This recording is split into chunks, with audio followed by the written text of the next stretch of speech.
السلام عليكم ورحمة الله وبركاته. أهلا بيكم حبايبي، عاملين ايه؟ إن شاء الله تكونوا بخير وسعادة. هنعمل النهاردة الفطير بالكاستر والسكر، حاجة كده جميلة وحاجة تحفة وحاجة كده من الآخر أحلى من بتاعة المحلات كده. ما شاء الله على الفطير بالكاستر، ولا إن انت تفردي ولا تعجني ومورق كده وحاجة. بصوا حضراتكم الفطير عامل ازاي، حاجة كده في منتهى الجمال، ولا هنفرده ولا هنعجن. يلا بينا نشوف الطريقة ونشوف المكونات. اول حاجه هنعملها، هنعمل الكاستر بتاعنا. الكاستر بتاعنا عباره عن ايه؟ هحط كوبايتين من اللبن الحليب، كوبايتين من اللبن الحليب، عليهم معلقتين من الكاستر. الكاستر احنا كل كوبايه لبن هنحط عليها معلقه من الكاستر. حضرتك ما عندكيش كاستر ممكن تحطي عادي نشا وتعمليها مهلبيه نشا عاديه. ادي اول معلقه، تاني معلقه، وكمان هضيف للكوبايتين اللبن او كوبايتين الحليب هضيف معلقه سكر، معلقه سكر واحده. هنقلبهم كويس قوي على البارد.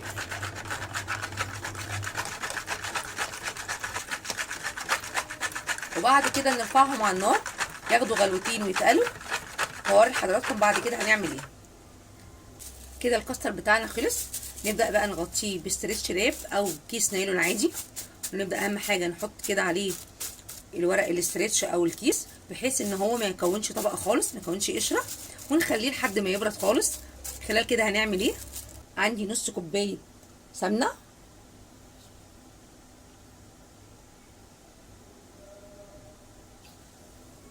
وهنحط عليها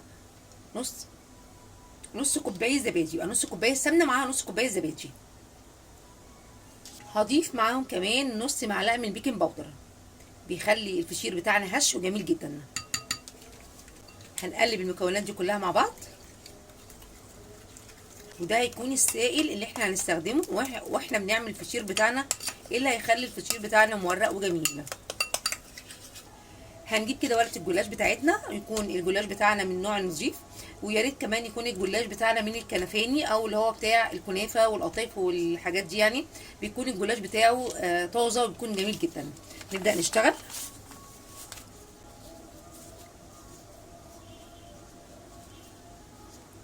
اول طبقتين اهم، واهم حاجه اغطي باقي الجلاش تاني عشان ما ينشفش مني. دول اول ورقتين.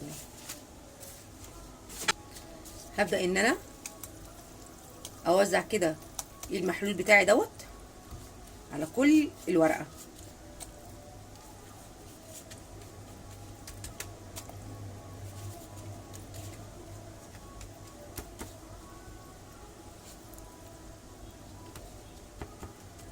عشان الجلاش بتاعك او الفطير بتاعك يطلع مورق، لازم كل التشريبه دي تكون في كل ورق بتاعك. تمام. الاول ورقتين كده، هجيب تاني ورقتين بنفس الطريقه.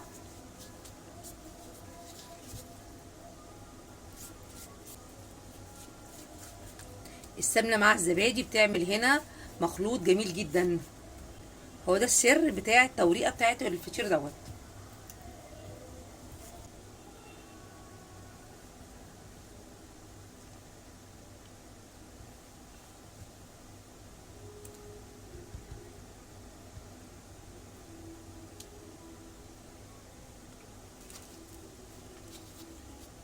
نبدا نلف الورقه بتاعتنا، نحط محلول التشريبه بتاعنا،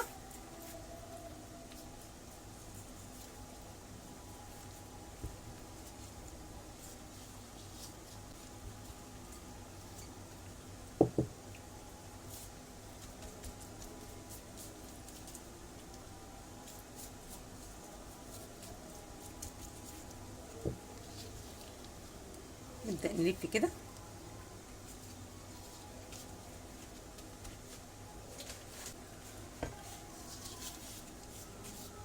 اهو، نبدا نشتغل بيه كده. دي اول فطيره عندنا، ونبدا نغطيها على طول. خلصنا كل الكميه بتاعتنا، نبدا بقى نسويها على البوتاجاز. في طاسه على البوتاجاز نبدا نحط معلقه السمنه بتاعتنا، ويا سلام بقى لو معلقه سمنه بلدي هتديكي طعم الفطير الاصلي. ولو احتاجنا سمنه تاني نحط، ما احتاجناش خلاص، بس غالبا مش هنحتاج الا معلقه السمنه دي. دي معلقه سمنه بلدي. وهنبدا نحط الفطير بتاعنا على الناحيه دي، الناحيه اللي احنا قافلين عليها.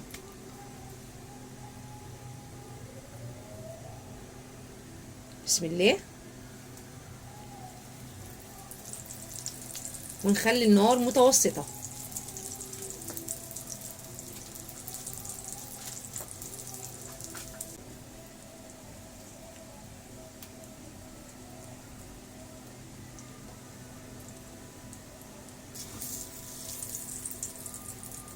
اول ما يديني اللون دوت انقله على الناحيه التانيه.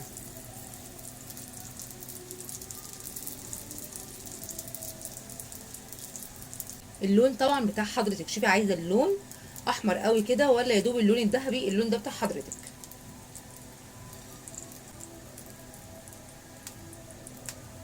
وهتاكلي احلى فطير لجوع اخر الليل.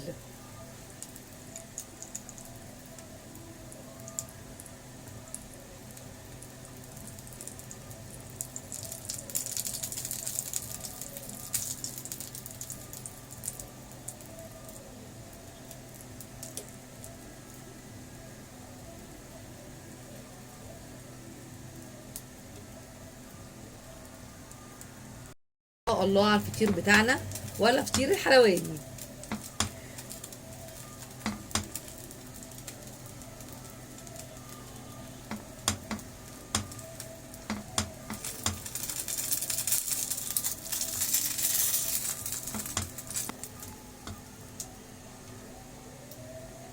تمام كده. نسوي واحده كمان.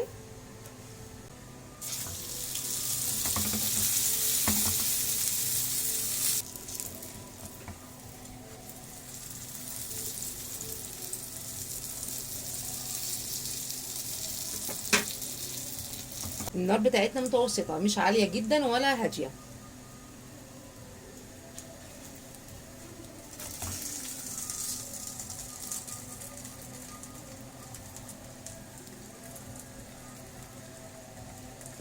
معانا لبن سخن، هنبدا نحطه على الفطير بتاعنا وهو لسه طالع.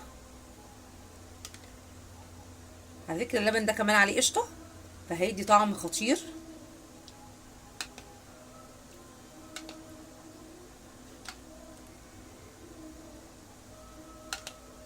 طبعا فايده اللبن ايه؟ بيخلي ان الفطير بتاعنا يكون طري. بصوا ما شاء الله كمان القشطه عليه عامله ازاي.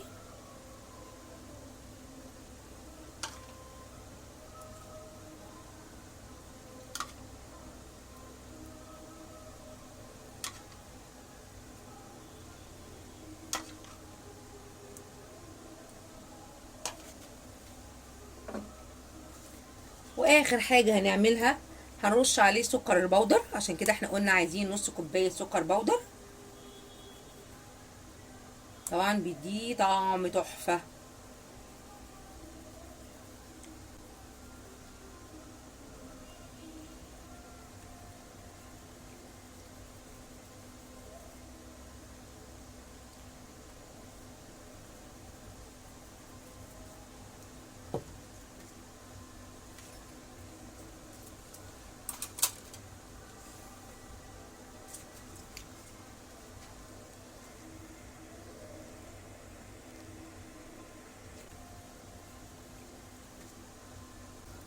هنحط عليه كمان حبه مكسرات كده، حبه زبيب. هنحط حبه جوز الهند، تدي طعم وشكل جميل جدا. بجد بجد هتعجبكم جدا الفطيره دي. واخر حبه لبن في الكوبايه سخنين، ممكن نرش رشه خفيفه كده عشان السكر بتاعنا يدوب في الفطيره وتدي احلى طعم. وبكده خلصنا الوصفه بتاعتنا، عملنا فطير السكر اللي بيكسر، حاجه كده جميله وحاجه خفيفه، وفي 10 دقايق تكوني عامله احلى فطير. مستنيه تعليقاتكم واشوفكم في فيديو جديد، والسلام عليكم ورحمه الله وبركاته.